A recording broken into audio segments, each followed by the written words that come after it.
It's the Traumedy Podcast. Trauma plus comedy equals Traumedy. This week on Traumedy. So I have OCD. Not a lot of therapists specialize in it. And so now I have an OCD specific therapist. Oh, wonderful. Is that making a difference? Yeah. I just asked him, I go, like, was I born like this? And he's like, yeah. And I was like, oh, okay, that's nice. Because Doesn't that help you not beat yourself up about stuff? Because I think the way I viewed it was my brain was breaking. Like as time went on. Like or that you weren't doing something to take care of your brain. It just felt like my brain was getting worse. Because the best way to describe like OCD, it feels like it's like I walk through a room and then I'm picking up different things and then holding on to them. Uh-huh. And that's how it is. So it's like, for me, it's like germs, right? Like I think about that. Yeah. Then I'll think about like not making it as a comic or like whatever. Like just some comedy hyper focus. One of the things he said is that there's waves where the OCD will like, because he was describing it to me. He's like, you're born this way, and then there'll be waves. And for me, some of the waves were in first grade, our school nurse came to our class and taught us about germs. You're listening to Traumedy, the podcast that helps you take your pain and play with it. I'm Nancy Norton. I am a former nurse, comedian, and keynote speaker about the power of humor, why we need it, how it helps us. Bring the power of humor to your next event with award-winning comedian Nancy Norton. Nancy got out of healthcare for the same reason a lot of people get into it, to save lives. Message Nancy at nancynorton.tv. The Traumedy Podcast is sponsored by Crybaby Badass. You have to feel it to heal it. You are a Crybaby Badass luminary. See your light in the mirror. Do you have a trauma? Hey, you listening, do you have a Traumedy story to share? If so, send Nancy a message at nancynorton.tv. This is a very good episode. Every episode is so good. I love my job. I love my calling. This is a calling, as you know. I cannot not do Traumedy because I need it. I need it. I created this because I need it. I need these conversations. I hope by listening in, you get a little something from them as well. I really am learning from every guest some coping skills or some inspiration, and always something funny every single time. And this is a mental health podcast. So keep breathing. Know you're not alone.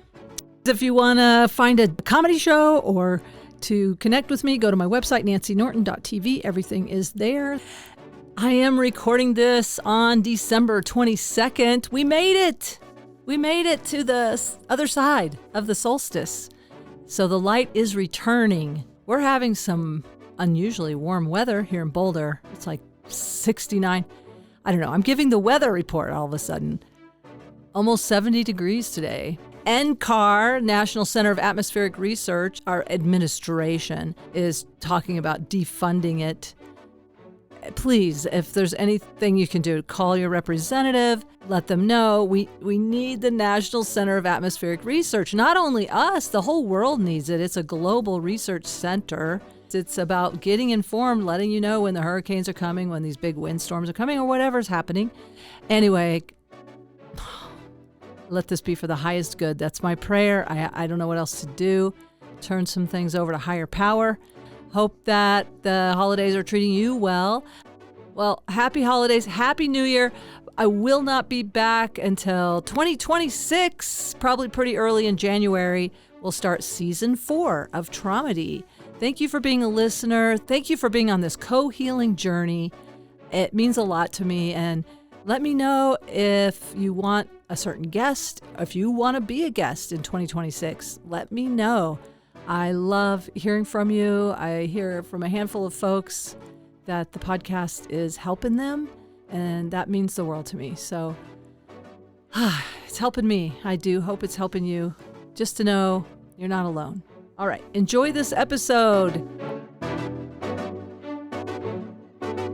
Welcome to Traumedy.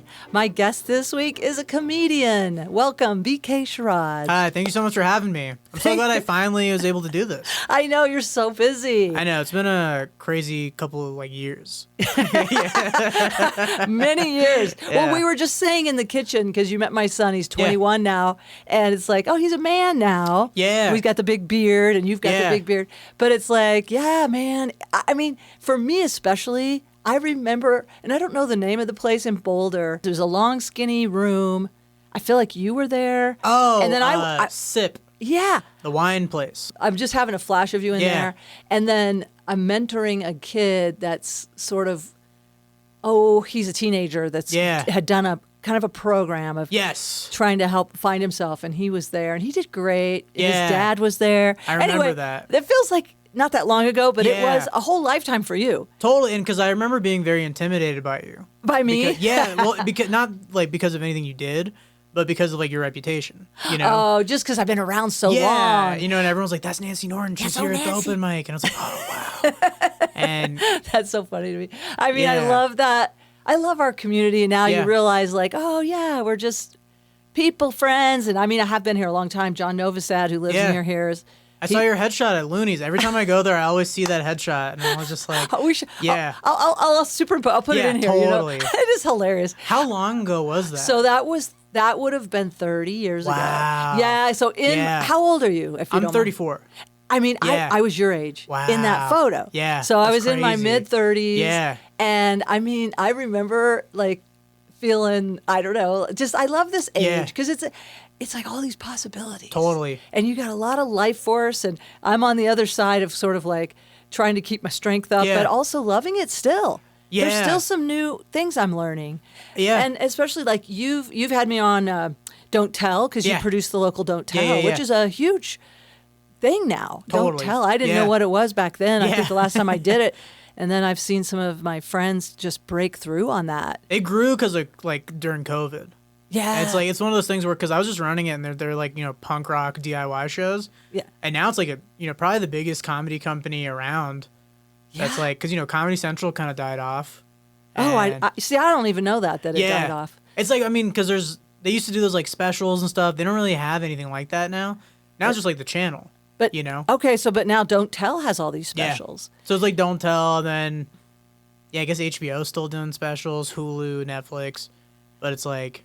Do you have a Don't Tell special yet? You do? Yeah. You have a special? I do, yeah. How do people find your special? You just look at BK Sharad. It's like, I think, the most viewed thing of me. That's that you amazing. can find. Yeah. Well, congratulations. Thank you. I did it like 2 years ago. Oh, wow. I'm behind. I am. I'm out of the loop sometimes, and it's like, that's amazing. No, you're totally good. That's cool. Yeah. Because you've only been, like, how many years you've been doing stuff? This is my 7th year. You have moved fast. Thank you. I appreciate that. Yeah. You know what's interesting about moving fast? It's like a double-edged sword. Because there's part of me that's like, oh, wow, I'm doing all these things. But then I also have to remind myself that, like, I'm still new. Mm-hmm. Where, like, you know, anytime I see, like, Rory, like, do a set, you know, I'm just like, what do I do? How do I do blah, blah? Like, we did a corporate thing together. And he had like the kind of set where I was Googling him, you know, like where did he live? How long has he been doing comedy? Right. Is he sober? Like, does he, you know, does he do weed? You know, like I'm trying to like figure out like how to tap into whatever he has, you know, because it is so much about connecting. Totally. And Rory Scovel's, who you're talking about, and you know, I didn't know who he was, and I did a Dose show, and they had me follow Rory, and had I known, I would have been all sweaty palm, but also. You know, it was a Dose show, so I was under the influence of a little special medicine, let's just say, that is legal. But I was feeling, I kind of channeled the music, so I wasn't intimidated. Totally. But now that I've been seeing his reels, I'm like, this guy, he's really special, isn't he? It's crazy, man. Yes, like, he's revitalized how I see comedy. But that's one of your role models. Yeah, then. Totally. And I just met him like this last year. Yeah. But like working with him and seeing how it's just, there's something about it. And I feel like, so I like see that and I'm like, oh, I need to be doing that. But then I also have to be like, you know, you'll get there or like, you know, maybe not there, but like you'll get somewhere as time goes on. Hey, you're doing great. I appreciate that. And you're being yourself. You share a lot of authentic shares. And before we, go into kind of where you are now. Like, this is one thing about Traumedy I like to hear, because I think of a lot of us comedians as sort of, either wounded kids or we had some stress that that humor helped us through. Yeah. What's your background? Like, anything you want to share from your childhood? Yeah. Like, so I'm kind of working on stuff right now because, so I have OCD and it's something like I got like loosely diagnosed with, like maybe like like 6-7 years ago. Like a therapist has been like, you probably have OCD. Okay. But nobody like not a lot of therapists specialize in it. And so now I have an OCD specific therapist. Oh, Because wonderful. Is that making a difference? Yeah, because the one thing is like I didn't realize. I mean, like day one he told me like because I just asked him. I go like, was I born like this? And he's like, yeah. And I was like, oh, okay, that's nice. Because Doesn't that help you not beat yourself up about stuff? Because I think the way I viewed it was my brain was breaking, like as time went on. Like or that you weren't doing something to take care of your brain. It just felt like my brain was getting worse.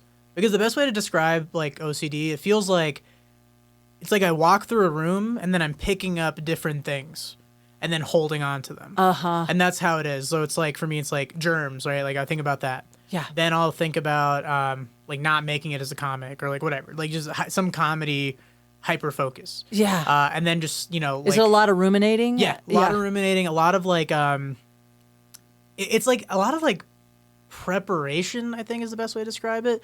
So like, for example, like hypervigilance? Yeah. So let's say like I thrift a shirt, right? Okay. In my mind, I go, I'm going to wash it before I wear it because like, why risk it? Why risk anything that could happen? And that's like a lot of it. It's like doing a thing to be like in preparation and I can't not do it or not think about it. Yeah. And it sounds like a lot of risk reward, like risk management. Yeah. When I think that'd probably be a good career for people with OCD. Oh, I'd be so good at it. Like I'm really good at like running shows and like also just, like just some of the social aspects of comedy because I think about what I'm doing before I do it. Yeah. Where I'm like, I'm not just like, oh, I did this. That's it.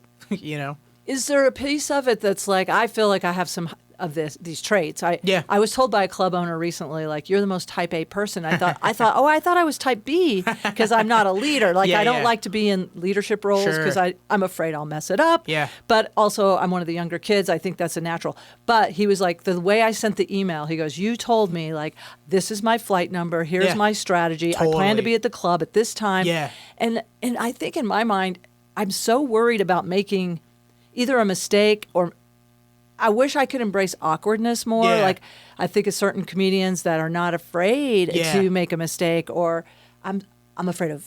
Yeah, I don't know. Is there anything in there about? I never want to live in hindsight. I never want to be like, oh, I should have done this thing. Okay. So it's like my dog, for example. Like so, a lot of OCD stuff it'll manifest in like protection of a thing. So for me, it's my dog. Okay. So like if I didn't have my dog, I would just leave the apartment. I wouldn't care. Okay. But because I have my dog, I make these checks, and I'm like, okay, is there something he can eat and like get into, and blah blah blah. Did I leave a something that could catch fire? Exactly. Is that? Yeah. And so that's like part of it. It's like some value. I think like my therapist saying it's like a values thing. So I value my dog's life a lot. Yeah. And so that's like, because if I'm like traveling or something, I don't care. I'll leave the hotel. Nothing bothers me. Like, but if it's with him, I'm like, I need to, because I don't want to look back and be like, if only I didn't leave like that chocolate out, or like whatever. So it's like, because in the past, if you ever did make a mistake, did you give yourself severe consequences or did somebody else give you severe consequences? There were severe consequences from like my mom or whatever, but even that, like I didn't care really that much about. It's more you. Yeah, because like, so my therapist was saying, so I'm new to the OCD therapy. So like I don't have like solutions yet. We're kind of just like unpacking stuff. Okay. But one of the things he said is that there's waves where the OCD will like, because he was describing it to me. He's like, you're born this way and then there'll be waves. And for me, some of the waves were in first grade, our school nurse came to our class and taught us about germs. And then when that happened, I just remember going home and like my mom was like cooking or something. She didn't wash her hands. Like, you didn't wash your hands. Yeah. You have to wash your hands. And I just like was that for a while. Dude, I'm smiling because I have a hand washing thing. Now, I am a 5th generation nurse and I do think, I think there is something in our brain that knows germs killed us during, they did. My son almost died of germs, of kidney infections. Yeah. And, I share about like raging at him one time as a toddler because he was on the floor of a bathroom. Yeah. I like screaming at him like out of control, like, No, totally. like we're all going to die. Yeah. And so I get that. I mean, and I just spent a weekend down at this lovely hot springs and I was getting in and out of the hot springs just fine. Yeah. But then when it came to, I shared a room with a fellow comedian, I'm not going to name names. Yeah. But I noticed she came out of the bathroom and did not wash her hands. Yeah, and I yeah, mean, yeah. the first time I was like, I literally was doing deep breaths. I was like, let it go, Nancy. Yeah, Because I'm worried about alienating people. Totally. And then I was like, Nancy, let it go. And then she did it again, like right away. And I was like, I need to have a talk. Like, I have to ask you, if we're sharing space, would you please wash your hands? Because I just see the E. coli everywhere. Yeah. And I can't, even though with yours, is it sometimes random? Like, there's days that it doesn't bother me as much as another day, or depends on my mental health. Like if I'm like, if I'm like actively going to the gym a lot, eating good, not Sleeping. like getting high all the time, sleeping well, then it's not as bad. Okay. Actually, because like when I get high, it's fine when I'm high. Okay. But if I'm not high, then like, like if I'm, you know what I mean? Like if it's the rebound or something. Yeah. Like so right now, like I'm like, because I was really stressed the last couple of months, like because my dog's health. Oh. And like one, because I didn't know what was going on with him, and two, it costs so much money. Yeah. And so I was like, okay, I can't really control anything right now, so I was just getting high a lot. And then so now it's been like a week since I've stopped, and so I'm kind of just like letting myself like feel and like. So it's a lot, like a lot of feelings. Yeah, a lot of built up stuff, but also I just feel very clear right now, like clear headed. Because for a while I was just like in a fog, and then I was just like doing shows. I was having good sets, but I didn't feel like I was present. I was just like, because when you do comedy like enough times, it's like a muscle. Yeah. And so you kind of know, you're like, oh yeah, like you can tell what's going on, Yeah. And like, because it's just a job. So it's like if you go to any other job and just show up. So I just feel like I was just showing up, and I was having good sets, but I didn't feel like I was learning anything, and I didn't feel like I was like gaining anything, like being like, oh wow, like this set I learned, and really, blah blah blah. The part of it for me is just really being present. Totally. Like that's the one thing I will say to people. Like, I mean, I may not be writing as much as I did in my 30s. Yeah. I just was writing all the time. But I do feel like I show up. Like even if I am doing old bits, like there's a nuance inside of it. Yeah. That I don't know. Maybe I'm just justifying not writing a lot. But no, because I feel the same way right now. Yeah, but being present is such a. I think audiences, the shared experience is part of what drew us. Like craving a connection. Totally. At least for me, when I got into comedy, I thought. I really did need that connection. Yeah. And now I still like it, love it, probably still need it, but I also want to give back in a way too. But back to your childhood with OCD. Yeah. So you didn't have the diagnosis, but you probably, that's a lot of stress, Yeah, and like nobody helped me. Like nobody, so the germs was the first wave. The second wave was when I was in 5th grade. We moved to Texas. And the first day of school, they did a tornado drill. Oh, yeah. And they have you cower in the hallway. Yeah, And I was like, what is this? And like, they're like tornadoes. I'm like, those are here? And I remember being like, why would we move somewhere that's a thing? Yeah. And I started doing all this research about tornadoes. And then it came to the point, like I would, if it like got cloudy, like, and I could tell it was going to rain, I would have to like rush home to like check the Weather Channel and stuff like that. Yeah. And probably scanning, like, where would I go? Like, people do now with mass shootings and stuff. I sometimes walk through a store and think, well, could I dive under? Where would it goes, some days are, like I said, not even on my radar. And other times I'm thinking about survival. Well, in Texas specifically, there's no basements. So we had basements in New Jersey. So I remember just being like, why don't we have basements if this is a thing? Yeah, if this is a tornado alley. Yeah, it's like, does nobody here care if we live or die? Like, I was just very like... And feeling like you had to be the protector of the whole family because nobody else is paying attention. Yeah. God, I get that so much. I think... I don't know. Maybe I'm trying to. Can I have OCD too? Or like I mean, seriously, I was thinking. This is weird. I was just thinking this the other day about going to amusement parks. I never trusted that they did the bolts right. No. Like I'm like, why? Because you have to put myself in that job. Like I would never care. Like there's no way I could care to like. Nobody's doing the extra check on how much torque was on that. Yeah. Like the guys at like Discount Tire. Totally. I'm like, are they really? Are my lug nuts on? Every job I've done, I like, except for comedy related stuff. Like before I started running shows and being a comic, like I would always do the bare minimum. Like the only other job I didn't do the bare minimum was worked at a dog daycare. Aww. And that's because I just love dogs. Aww. And like I want to make sure they're like safe, Yeah. But it's like every other job, I'm just like, I don't care. Like, like I'm the kind of coworker, like if you're like, hey, can you do this thing? I'm like, I'm off the clock. Like, I'm not gonna. Like, yeah, but it'd be like Yeah. a decent human being thing. I'm like, yeah, I'm not that. Yeah. You know, like, at work, I'm not going to yeah. overfunction here. Yeah, exactly. Oh, I love it. Yeah. Whereas I, like as a nurse, I would clock out. You're supposed to do that. Yeah. Clock out and go back and do my notes. And it's Totally, like, totally. No, but that is. I mean, it is But it's nursing. helping people, and like, Yeah. yeah. Like, I worked but- at KFC, you know. It was like, Oh, yeah, right. Yes. I micromanage when I go to KFC because Yeah. I love the coleslaw, I love the mashed Yeah, potatoes, yeah. and I'm like, fill those potatoes Yeah. up, fill that container up, my friend. Totally. And they look at you like, oh, okay, lady. Yeah. So yeah, the OCD stuff was like big, but Yeah. like my parents were also like, you know, they're Indian, and so mental health is not like a thing. So, Because it's all about what, just survival, no, or just I think it's an immigrant thing. Okay. It's more just like they That's- don't talk about that there. Cause like my parents, my dad is like from a village, you know, like where he's from is very poor, so like they're just like surviving. Yeah. And then my mom's family, I think they're like a little better off, but still not like great, you know, in India. And so they do just survive. They don't have time to like talk about mental health or whatever. yeah, or And- look at yourself. Like, we got stuff to do. Totally. We just Because they're just busy getting food and Right, surviving, right. and so like you know, growing up, like I could tell something was not wrong with me, but something was different, you know, but like nobody seemed to notice. Because I think at school, because my parents are immigrants, they were thinking a lot of the things I was experiencing was like immigrant related, you know, and not like mental health related. yeah. Because they're like, yeah, he's just weird because he's not from here, you know, like That's a cultural thing. And did you have any language issue, or were you all? because I spoke English like growing up and stuff, and I was Okay. born in New Jersey. Okay. But it was just like, just the like cultural differences. Yeah. Because like I learned a lot of stuff from like TV, you know, Yeah.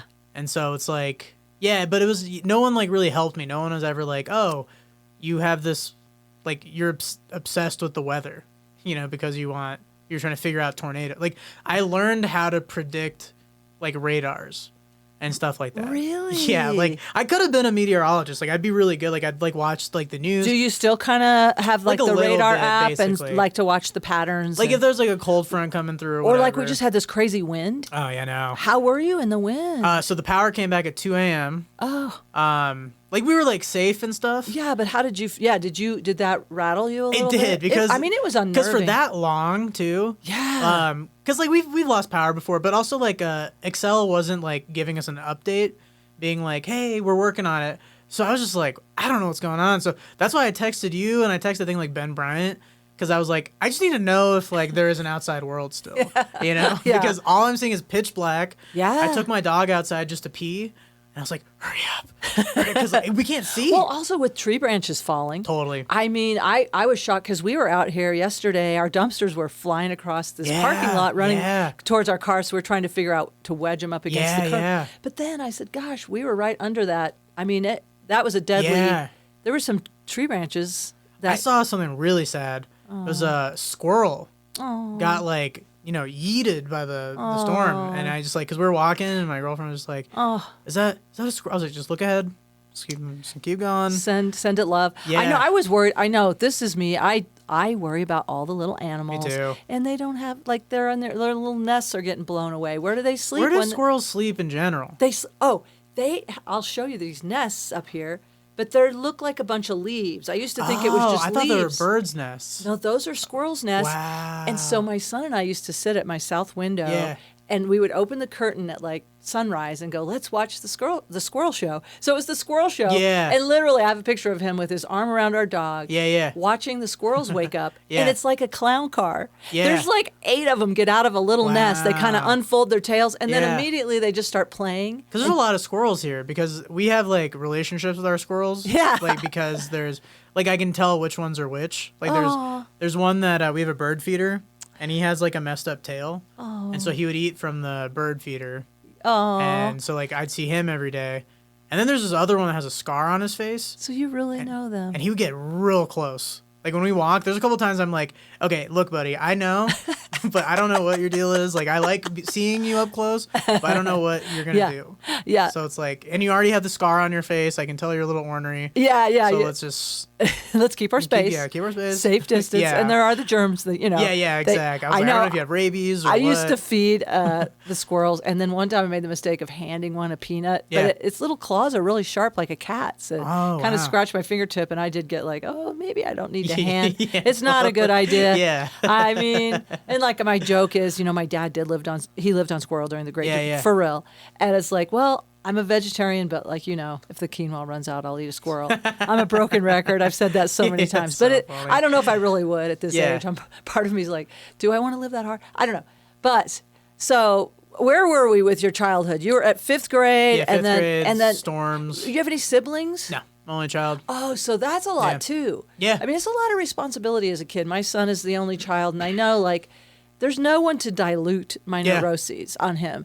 He's that's a lot. And I've told him like hey dude, you had an adult child. I'm in a recovery program for adult children, so I'm like, you've had an adult child.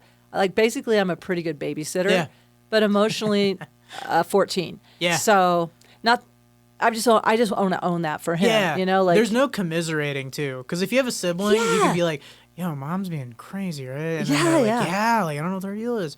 But like for me, just like I'm like, I hope this is normal. Like again, this is it. Yeah. Do you feel a certain pressure to be someone? Oh, 100%. Because here you are, a child of immigrants, and then, I mean, they my brought whole life. Yeah. Because like when we moved to Texas, there's a bigger Indian community there, and so all the Indian like I had a lot of my own interests when I moved. Okay. Like I loved hockey, skateboarding.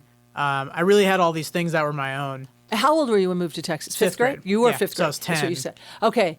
And so when we got here, or to Texas. What town were you? A place called Plano. It's like a suburb of Dallas. Yep. So a lot of Indian people there. Oh, I didn't know that. And so it was weird because it was like my mom had these Indian friends and their kids were doing certain things. Yeah. And they were kind of all doing the same stuff. So like they all played tennis, they all played chess, they're all in like these honors programs and stuff like that. And I've always had ADHD, and that was another thing. I'm like looking back, I'm like, why did nobody like notice? I know. Because it's just like I couldn't organize anything. But if you gave me like a group project or anything where I could talk or something, like I would crush that. And I always would be really good at English. That was always the subject that I would be amazing at. But everything else, I just could not. Like just sitting and doing it, even like still, it's like I know. If I have an audition or I have like a contest or something. Oh, so you're an actor also? Yeah. Like but not like that much. I've done like some stuff, but no matter what I do, I have to do it in one sitting last minute. Okay. I can't. I don't know how anyone can be like, I have this project coming up in 2 months. I'm gonna start working on it. 2 months. I can't do it either. Yeah, and every semester, I would say I'm gonna stay ahead. Totally. But it's the adrenaline. We need the pressure. To have all that adrenaline, and then we do. I mean, get it done. We get it done. Yeah. And did people ever say this to you? Like, if you don't know it by now, you're not gonna know it. And I'm like, oh yeah, I'll be out in the hallway right before the class studying. Yeah. And it's like, but I'm a crammer. Yeah, I'm a crammer, and also like because I can't conceptualize how to do the other thing. And what's interesting is when I went to college, I didn't get a degree, but the value I took from college is learning how I learn, and figuring things out. Where like I used to cheat a lot. Oh, really? Yeah, but like it would be exciting to me because like I would try. Like a teacher would be like, "You can't cheat here," and I'd be like, "Watch me," and I would like figure out. This is in how college? to cheat. Yeah. Wow. And so like that's not like all the time, but I would also learn how to learn. Yeah. And so it really made me understand because like when you're in high school, it's just like they tell you to do the thing that everyone's doing. Yeah. But then when I went to college, like different professors teach in different ways. Yeah. And as I saw that, I was like, oh, this works for me. Yes. Lecture does not work for me at all. And so I told like, because I was 25 when I went back to college, and I told like my professors, I'm like, hey, look, man, I'm 25. I don't live on campus. I live in Broomfield. These are all kids. They're all like 18. Like, would it be cool if I just don't come? And I'll do all my work and, I'll do all the shit. And they're like, yeah, it's fine. I'm like, great. Just you don't need to torture yourself sitting in a lecture. Totally, because I just fall asleep. Yeah. It makes me so sleepy. I cannot, I don't know what it is about that, but it's just like the lecture, and then I'm like just writing nothing, because I'll look at the notes and I'm like, what even is this? Just like I just wrote words that I'm like, maybe I'll need to know this. But that's cool, so that you could talk to him and just say, hey, I'm still interested, but This is my Totally. MO, and you did it. Yeah. That's cool that you took care of yourself that way. Yeah, because like I didn't. A lot of people may not even know that's an option. Like, talk to the professor. I had see if there's- age by that time. Because when you're 18 and you're in school, because a lot of those kids, they'd be like stressing and color coding their notes, and I would like get better grades than them. And it's just because like they're still stressed. Yeah. You know, they're like in that head. Because also ultimately, I was like, none of this matters. It's like, this doesn't matter. Like, you know, you can just be a manager of Best Buy or whatever and just like rent an apartment. Like, you don't need to do this, you know? So I think I just had that knowledge, which was helpful. Yeah. But I went to school because I was trying to be a therapist. Oh, I And didn't so, know that. yeah, so that's why I was like, this is a meaningful work to me. So you really love helping people. I do. And at the time, because my mental health is not very good right now, so I don't feel like I'm in any kind of position to guide anybody. But back then, I was just like, I went through a lot of stuff, and I'd like to share this with other people. Oh, this is perfect. You know? So, Yeah. but now I'm not like, now I've just been struggling the last 2 years, like after moving to like Los Angeles and stuff. So I just kind of like, yeah, I don't know what I'm doing. I'm kind of just like, So how long were you out in LA? 10 months. Yeah, I moved out there. I think I was about your age when I Yeah. moved out there. I gotta say, I'm very sensitive to energies, and I Yeah. did not. It didn't work for me. It drained me, and Yeah. also there's just a desperation in the air. Sure. You know, there's just so much. Everybody I talked to Yeah. was trying to get in the business. Totally. And it just, I don't know, man. There wasn't anywhere I felt like I was trying to start a running club at Griffith Yeah. Park is Yeah, what my yeah, idea yeah. was. If I could start, that was before I was doing like a lot of, I think I had a little altar and did a little bit of meditating. Yeah. But man, it's a tough place to ground. Especially like for me, the finances is what was stressful. Because it was like I got there and then my girlfriend had a hard time finding a job when we got there. So you were providing just- for yeah, it two was- people yeah. and a dog. And I didn't have that much. Like the income wasn't a lot. I had a decent savings, but it was just like I was stressed because I was just like, comedy used to be like fun before I went, where I was just like, Yeah. we're having a good time. I'm paying rent. We're chilling. I'm getting funnier and do blah blah blah. And then you get there, and then when you're not making money, there's this pressure where I'm like, something has to click so I can make money. Yeah. And then I'm not creating in a good way because I'm creating out of desperation Yeah. instead of just like, oh, Yeah, here's you're a not in fun- that expansive creative mindset. Totally. You're under fear. Yeah. And I'm still a little bit in that mindset. Like I've gotten better, but it's still there a little bit. Because I think the path feels less clear, and then I feel this pressure that now that I'm back, I'm like, I have to be getting better, because so that I can keep up with all the people on the coasts. You know? Oh, I see. So you have these markers of your standard of like Yeah. of ascending. Totally. Like I'm growth oriented in so many ways, and I'm doing a lot of personal work right now, which Yeah. is why I give myself like credit or I don't know, pass. Yeah. I'm like, man, I'm doing so much personal work, and then it trickles into how I show up.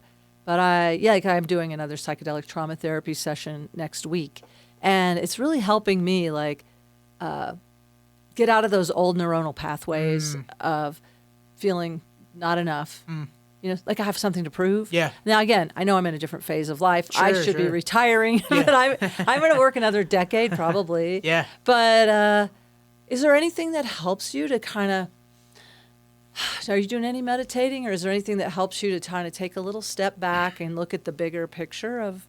I've done a little bit here and there. I've been trying to get back into it. Yeah. I'm gonna start doing yoga next week. Oh, yeah. But as of right now, I feel very stuck in this like material world, because I used to have like a very good spiritual practice that was so beneficial for me, but it's just been hard to get back to. Yeah. Because it was very intense. If you're scared about money or shelter or any of those primal, food, Yeah. like money is basically all those. Yeah. The basic needs. I know it's a whole different vibe. It is harder to just sit, because the whole time you're like, I should be making some money. I should be Yeah. out hustling, and it's very hard to give yourself that window of like Especially there, the rent was so expensive. Because it's like here, if I get into like any kind of financial stuff, it's like it's cheaper. Yeah. So it's not as bad. And also when I say cheaper, like not only just the rent, but like gas, food. Yeah, and you're sitting on the know? highway so Yeah. long. Like, Yeah. I don't know. I haven't hung out there in a while, but the amount of concrete I need nature. Like even here, I have to look at trees. Yeah. Trees recharge me. Your squirrel. Yeah. You know, however, little things in nature. Did you have any nature out there? Yeah, so like I would go to the beach a lot, which was like a that's new like biome I didn't know I liked, you Oh, know? that's cool. So there's in Malibu, we would go in the winter because no one would be there. So me and my girlfriend and my dog would go, and there was like a nice like seafood place by there. So it was nice to go there because it was So just, like, you quiet. you did find your little place, Totally. like your recharge. That's cool. Or your Because something that's hard for me is like, I love comedy so much, and I'm willing to do like anything for it, which is good and bad because it's like, you know, I'll live in a place that doesn't feel great for me because I want to make it, you know, Yeah. and like be successful doing it. And so like, you know, like New York, for example, is like, that's not like where ideally I want to be. You know what I mean? Like as far as like, in a perfect world, I'd love to like live in like Portland or something. Oh, really? You know? Yeah, I love Portland. I do love like too. that rainy, cloudy. Oh, really? Like, So it's- just for you love that climate? Totally, yeah. Love the climate, and then you're an hour away from the beach, so you can go there and like you just wear a jacket. And you have on the mountains as beach. well. Totally. I mean, it is kind of the best of both worlds. It's beautiful. We love Nathaniel, my son. I took him to that Oregon coast, Yeah, and I mean, it's like your heart opens. totally. And it cannot close. It's affordable too. Like yeah. so, in like So Tillamook, are you talking like thinking about moving there? I mean, one Where- day. Like I Okay. think like, you know, like after I'm, you know, settled. Like if I can be like touring, you know, like leave on the weekends. Yeah. Because like you can buy like a house in Tillamook for like $350K. No way. Yeah, and it's like, you know, 10-minute walk from the beach, and then it's an hour drive from the airport. So, you know, you could just Thursday drive to the airport, do shows Thursday, Friday, Saturday, fly back Sunday, and then, you know, there's Helium out there, which is a great club. Yeah. And then you could just do. I've never played Helium. I used to It's play great. Harvey's. I need to. Yeah. It's do that. awesome. Because yeah, like I got to open for Adam there one time, and it was the best. Adam Caton Holland. Yeah. Oh, nice. And it was so good. And Because so, you know, there's a guy named Adam Posse out there. Have you ever met Yeah, Adam? yeah, he's great. Yeah, He was on he's- that show too. Yeah, he's Yeah. an awesome dude. I met him doing the Seattle Festival. Yeah, yeah, And he's great. We hung out, and he is such a nice guy. So nice, so yeah. funny. Yeah, And so, yeah. Polynesian. Yeah, yeah. Samoan guy. So Yeah. he's so like, you know, then you could just if you live on the coast, you're an hour away from Helium, so you could just go stop in, do sets like on a Monday, Tuesday, you know, whatever, Yeah.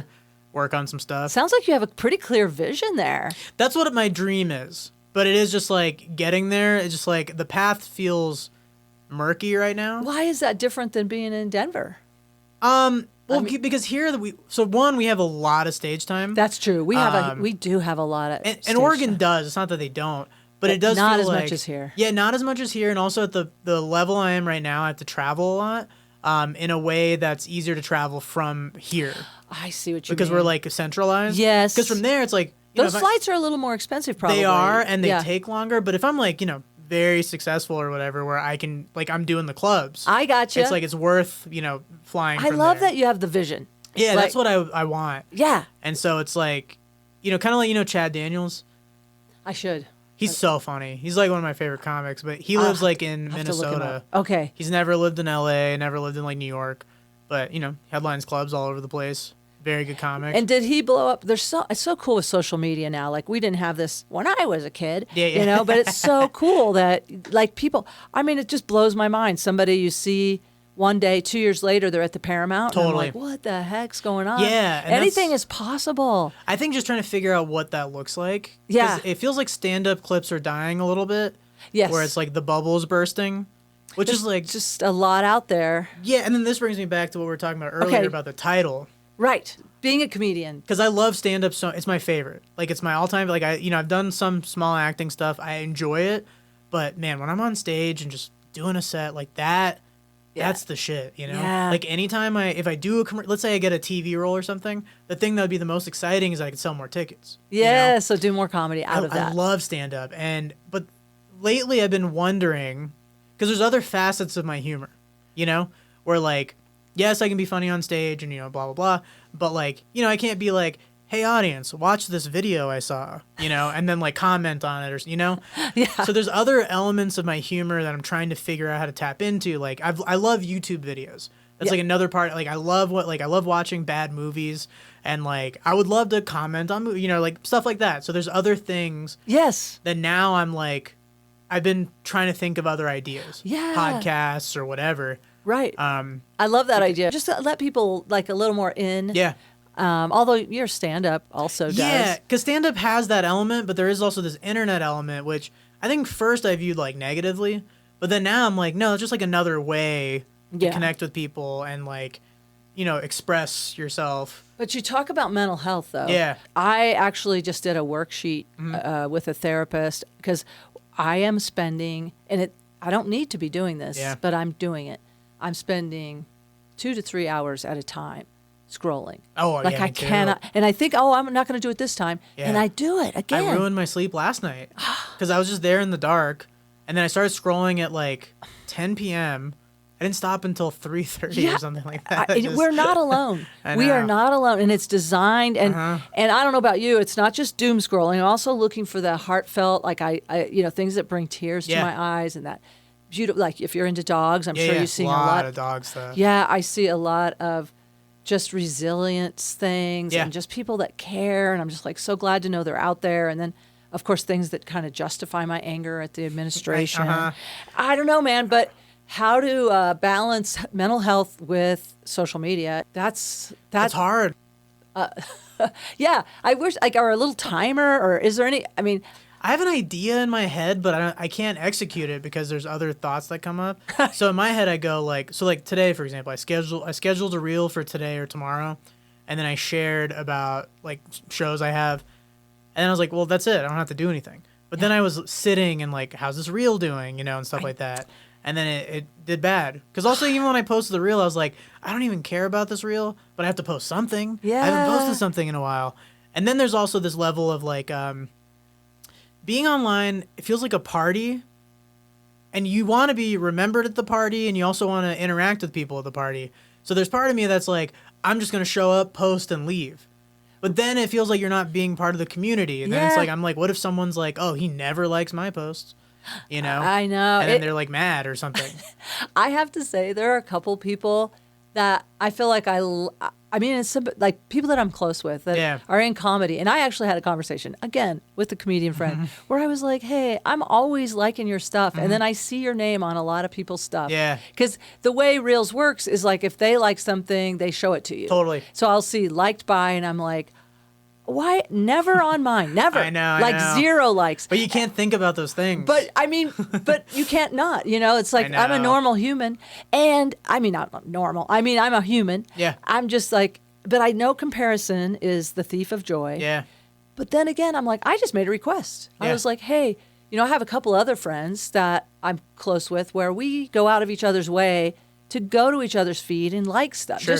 Because unfortunately, it is built on an algorithm. Yeah. And the more, if a couple people like it, it gets seen by more people. I think they're becoming wise to that now. Yeah. Like I think they can tell when it's like your friend or something. Oh, your buddy. Yeah. I feel like it doesn't change anything. Like because I have a couple friends, we do the same thing. We're all in a group chat. Oh, okay. And it's like, So hey, would you guys mind commenting on this? Because yeah, it's the not doing comments are good. what really help it. And it just doesn't. It's God. I have like a couple of nurse reels that just blew up, but then mostly it's trickle, and then like anyway. It's hard because it's like they're technically results, but it's hard to understand because what I find that has done well is whenever it's like a clip people can make about themselves, where it's like no one cares if you're good at comedy, but if what you're talking about, they can be like, I'm like that. 100%. Yeah. Like the one that is that's blown up, and I've reposted it a handful of times, and it blows up every time. Yeah. Is shame-based nursing school, and these nurses are like, I do, and they're like, that's where they start. Like they need an outlet for it. They need to tell somebody, I have PTSD from nursing school. Totally. I also got beat up. Here's another story. Totally. And I love those stories, but it's like, okay, I can't just keep talking about shame-based. Well, maybe I can. Yeah, even though I don't want to get into like where you have to say the same thing over and over. Yeah, like, but it's hard because that's like the thing that I picked up on where it's like, so I have that Portland story. Have you seen that? Where it's tell me. I was in Oregon. I was on the coast, and then this lady, like I was walking, and these Indian people, it was like 10 or 12 Indian people. They're just like, hey, can you take our picture? And I was like, yeah, of course. So then I'm taking their picture, and then this white lady, she comes up to me and she goes, do you want me to get all of you in the picture? And it's just funny because, and I was laughing so hard because I took this trip because I was feeling burnt out on comedy. And so I wasn't even doing shows. I was just walking around. Then the story happened. And then I was like, I started doing it as a bit. Like as soon as it happened, I started writing it down, you know, because it's so just, perfect. Yeah, because I felt so bad and it's funny. No, I would be that white lady. Yeah, see, my that's, son, and that's what the comments are. Oh my God. The comments are all, I would be this white lady. Yeah. Or like, oh my God, poor lady. Like that goes viral every time because people are like, that's me. I've done that. And the first time it went viral, which I'm missing it on the second time, which this is also where like I think social media is maladaptive, because I've had 2 reels that went viral because people were having race arguments in the comments. Oh. And then now this most recent time, it's only positive. I'm like, come on, someone have a race argument in these comments. I foolishly took down a post because I felt it caused somebody harm, and she said I'm over here crying because I do the jokes about my son being adopted, you know, and I mean he's 100% supports these and maybe even helped write them, you know, like he said, you know, like I didn't, you know, as I say, what does he say? Oh, I just bought him, you know, and it's like, no, that's not how it works. Although I did have a Groupon. There's no Groupon. It's a tax credit. But man, these adoptees, I mean, they just start sharing it with all these adoption groups and how, they were tearing me up, man. And I was trying to explain, and they're like, of course you say that. Like, you know, but this one girl, it was like everything I said actually matched her story of being a foster child, and her mother telling her that she wasn't worth any more than a used car, and that, you know, reduced her to a numeric. I was like, I gotta take this down.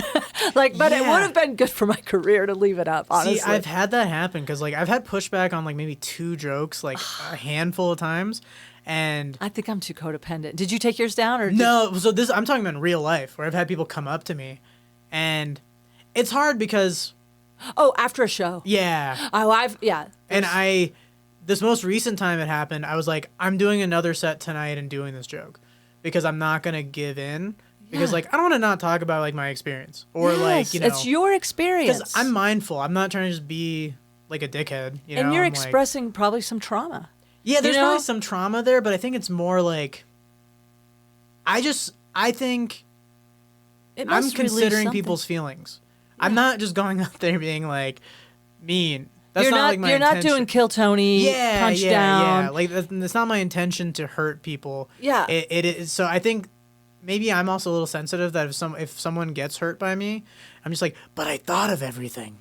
Like, how this is back to the OCD thing. Yeah, I'm like, how can you think? You don't think I think about all these things all the time? You don't think I lie awake thinking about the things that I say? You kind of want to. I have in the past. I don't know about you, but then do you kind of want to add on to the bit? Yeah. Tag it with that stuff. Yeah, and or like just try to don't write me letters. Totally. You know, yeah. But then also sometimes there's really specific things like. So I thought I was gonna kill myself during COVID. You know. And like I was fully isolated for 2 years. I didn't have a roommate, so I was just by myself. Wow. And at first it was kind of nice, you know, because I was like, I was burnt out on comedy. It was perfect. I was like working out the whole time. I was like, I'm gonna be one of the only people to come out of this jacked, you know. And I was just like doing a lot of push-ups, and then I played I'd never played all the way through a video game before, like a story. Played through like 4. It was amazing. And I was like, I really like video games. But I just never have the time. Yeah. And I was having a good time. But, so you were like... But then I just kept being like, just 2 more weeks. 2 more weeks. 2 more weeks. And then it just became 2 years. And then I just kind of like lost my mind a little bit because I was just alone. So the only thoughts around me were like my own. And luckily I went on Prozac and it helped me. But had I not, I mean, I was like, I had a suicide note. I had the only thing I couldn't figure out is what to do with the animals. Because I didn't want to like burden anybody else, being like, and you didn't want to abandon them either. I didn't want to abandon them, but I think I was past that point. Oh, really? Where I was like, I have to get out of here. Wow. But I was just like, I don't want to burden someone and be like, here's 3 animals for you, you know, that you didn't want. So is that part of a bit that you're talking about? No, so the bit that I had, and it's true. Yeah, because this is real. Well, because then I started, because I was like, okay, I'm going to kill myself. So, but I'm like, well, so I should probably get a gun, because that's like what people do. And so I started doing gun research. But then I started to just get really into guns because I just started like researching guns, and I'm watching all these videos about guns and stuff. And so then best guns to kill yourself with. Yeah. Well, so like, cause in my mind, I'm like, well, John Wick killed like 300 guys with this one gun. I just have to kill one. And so the bit is basically about how I was depressed. I started doing all this gun research, and I got less depressed because I had like a hobby that I was like putting my energy into. And I did the show. Such a great fit. I love it. This is perfect traumedy. Very fun bit. I loved it. But then here's where it went crazy. But it's so specific. All the ingredients of this had to happen at this time. I did a show at a brewery, and the brewery got an email. They sent it to the producers, and they're like, we're not like mad, but we just want to let you know this happened. And the email was like, hey, you should tell that one comic that he shouldn't do suicide jokes about guns because our friend's husband shot himself, and this was our first night out. Like since it happened. God. So it's just so specific, dude. you And know? I know. I'm in, and you know that's what I feel for her, you know. You know. Yeah. Hey, that is. I've had things like that happen. Specific things like that. It's like a Curb Your Enthusiasm moment for me because for her, like I feel bad for her. Obviously, that's very sad. But then also at the same time, like that was my experience. Yeah. Like that's not me just being like. Suicide's funny, right? Yeah. No, you're expressing your own trauma. Like, I know Tig Notaro for a while used to do this joke about I've been struggling with SIDS my whole life. I mean, the SIDS moms went nuts on her, you know, like boycotted show, like picketed and stuff like that. Yeah. But it's like, it was her joke about being suicidal. Yeah. Like that was her way of expressing that. Yeah. And it's such a tricky thing. And it's like, I think with codependency, and I have been in some recovery programs for codependency, like, am I responsible for another person's feelings? Yeah, it's hard. And the answer is no, but then it's okay to be considerate, but then it's like, all right, I considered all the options, and yes, I'm still going to do this because I think it is for the highest good to help other people who have struggled with suicide to know they're not alone. Totally. And I mean... I have that bit about the guy that shoots himself in the head with a nail gun, and it's not that far afield, right? Yeah. He's trying to kill himself. Yeah. He's cut his hand off by accident. And this is a real person. I was not really the nurse, but I pretend I was the nurse. Yeah. But I've had some experiences the same. Yeah, where people, because it's not an uncommon, unfortunately, not an uncommon way to go. As you know, that's why you're Googling guns. Yeah. Especially for men, for some reason. Men are women. We're a little more into pills and parking in a garage and turning the car on. That's what's funny because in hindsight, I'm like, wait, because I was sober at the time, and then like in hindsight, I'm like, why did I give a fuck about my sobriety? Like, why would I like? I was gonna die, you know. Like, why wouldn't I just like drink a lot or like do drugs, you know? Although this is an interesting topic because I know people that are in hospice that are about to die and they're sober and they're like, well, don't you want to use now that you're about to die? And they're like, no.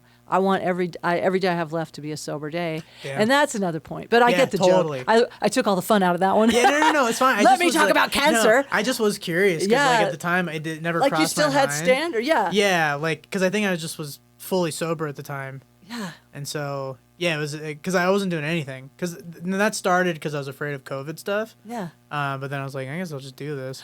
Well, were you like me? During COVID, it was like everybody was being careful about germs. Yeah. And it felt for a second that I wasn't alone with I know where this finger, like on an airplane, like this is my finger to open like. I do the same thing. Yeah. You might have OCD. Yeah. Because this is my sacrificial finger. No way. You have the same one? The same one, yeah. So when I walk around, you see me open doors, like it's always left pinky. Yeah. And like either this pinky is very strong or it'll give out. I don't know which one.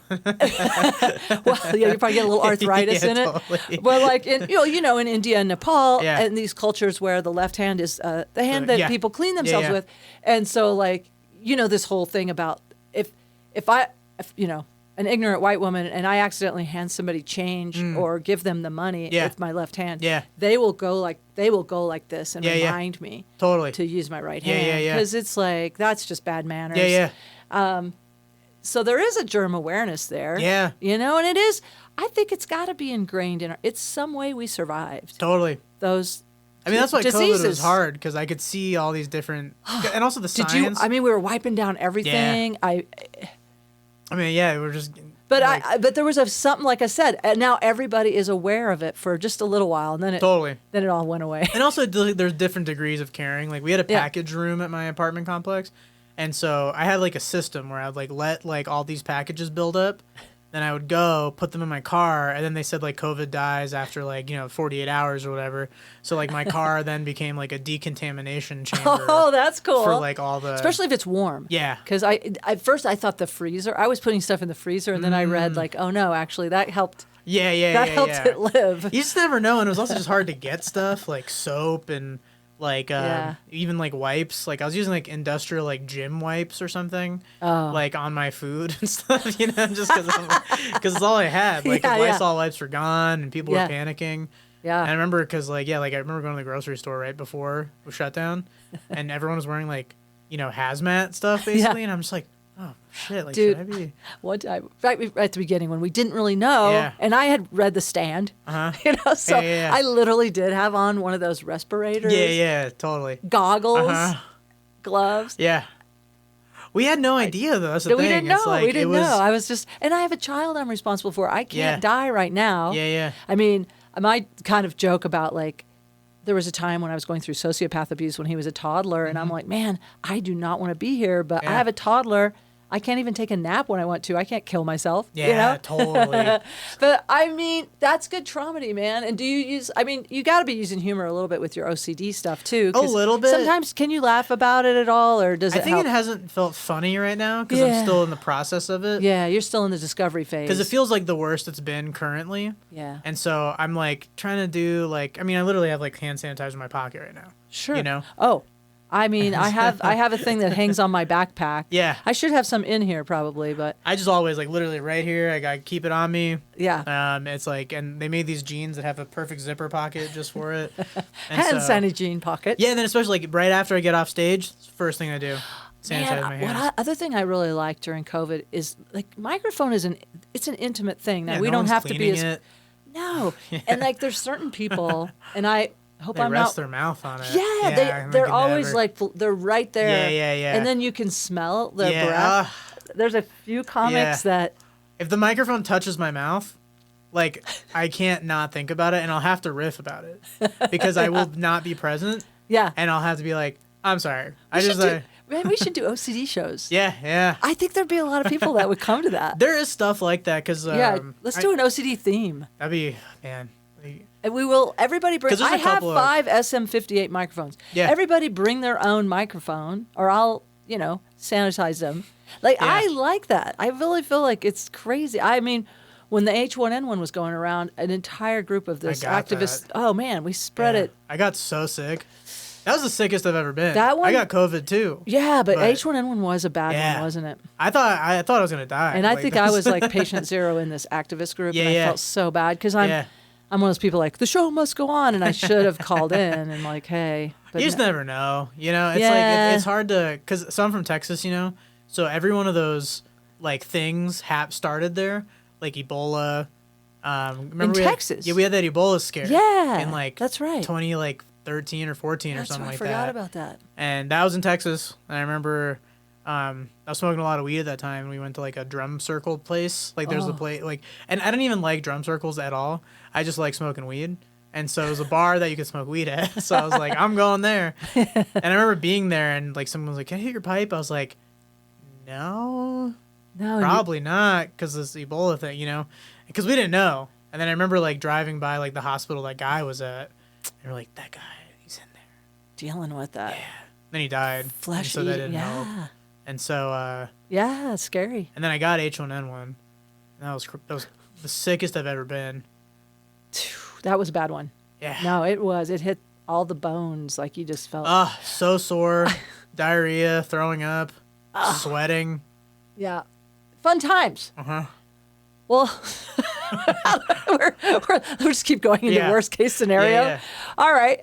As we like to end Traumedy with a bit of like, what's next for you, BK? How can we support you? Like, when we think about comedy, the best thing we can do for you is give a follow. Yeah, please. How do we do that? Instagram, Insane Brown Posse. Oh, that's right. Yeah. Insane Brown Posse. And then I'm doing my album at the Comedy Fort. January 29th and 30th. I just saw that. So if people came out to that, that's it. Oh yeah, January 29th and 30th, Comedy Fort in Fort Collins, Colorado. Yeah, really the best thing you can do for me is be nice to me. That's really about it. That's all I need. Yeah. Well, you're a nice guy. I appreciate that. I think most people hopefully are nice to you. If they're not, let me know. This was so much fun. I'd love to come do it again. Yeah, thanks for sharing. Is there anything else you wanted to share or drop in about before we have closure? I know you have a tight schedule. Not really. I think we did. I feel like we covered a lot. Like I said, I'd love to come back. Okay. I feel like there is more like on a longer scale. Yeah. Also, you live very close to me. Yes, and so you met Nathaniel. Yeah. Magic the I want to learn how to play the Magic the Gathering. Totally. I mean, our cards are also a little tricky with. Do you share cards or do you have your own cards? It's something I've gotten like over. Yeah. Where I just like I'm like, this is part of playing the game. Yep. And I like it enough. Yeah. And also you just know, don't rub your eyes. Totally. Because don't put your fingers in your... I never touch my face. Yeah. Like just in general. Like I don't do that unless I'm washing it. Yeah. Or I'm in the shower. I get really mad at myself if I accidentally itch an eye and I'm like, why? I do that in my sleep. Oh no. I'll wake up and I'll just be like, and I'm like, no. Hopefully, bedside hand sanitizer. Yeah. Lube over here. Totally. Hand sanitizer over here. That'd be cool. Hand sanitizer lube. Yeah. I bet it would burn, but some people like that. I don't know. I don't want to judge. Yeah. But well, keep up the good work. Sure. Thanks for taking the time. Yeah, of course. Thanks for having me. Yeah, we'll have you back. Yeah, now that I know you live here, I like having people back so they can see like the rest of the story. Yeah. All right. We'll see you soon. Thank you so much. I want to thank my guest, BK Sharad. Find him on Instagram at Insane Brown Posse. Yeah. And go see his album recording. If you want to come out to Colorado or if you're in the Colorado area, he'll be in Fort Collins January 29th and 30th doing his album recording. Let's support BK on that. He's a nice guy, deserves good things, and let's blow up his Instagram, take him to the next level. And thank you again for being a listener. I want to thank my son, Nathaniel Norton. I'm looking forward to spending Christmas. He's calling me right now. Oh, hey, Nathaniel. Hey, I just figured out why they said the photos might not be done by tonight. Oh, what's that about? Because they close at 6 this week. Okay, well, there you go. Actually, here's a funny fact. I am recording the outro for Traumedy right now, as you called, so your phone rang in right when I was saying, I want to thank my son, Nathaniel Norton, for creating the music loop for Traumedy. So, I was summoned. Yeah, you were summoned, and you answered the psychic call. So thank you for doing that. And thanks for thanks for running all these errands. So Yeah, you're welcome. I want to thank my son for running all these errands. Is there anything you want to say to the Traumedy listeners? This is a wrap. We're wrapping up 2025. So is there anything? Yeah. Were you a guest this year? I think it was this year. I was a guest. I was. Would you be willing to be a guest again on Traumedy? If I have to. Okay. That's No, I'll do it again. under direct. Yes, I will. I'll talk about teabagging again. No! Did we talk about that last time? Oh my God. Yeah, we did. All right. Well, You didn't put it in, but we did talk about did I edit it out? I mean, I think so. do talk about it on stage because people, now my phone's beeping in with all kinds of messages. I got to put it on Do Not Disturb. Okay, bye. Okay. Thank you. Bye. And I want to thank you, the listener. Thank you for listening. Thank you for being a part of the Traumedy community. Let me know how I can help you. I think we're on a co-healing journey out here. So let's raise each other's frequency, go where it feels good. And remember, the light is returning. Let me know if I can help you, if you want to be a guest. And have a wonderful New Year. New Year's Eve, I'll be at the Boulderado. License number 1 at Comic Sense for New Year's Eve. Come spend New Year's Eve with us. And remember, no matter what, keep laughing.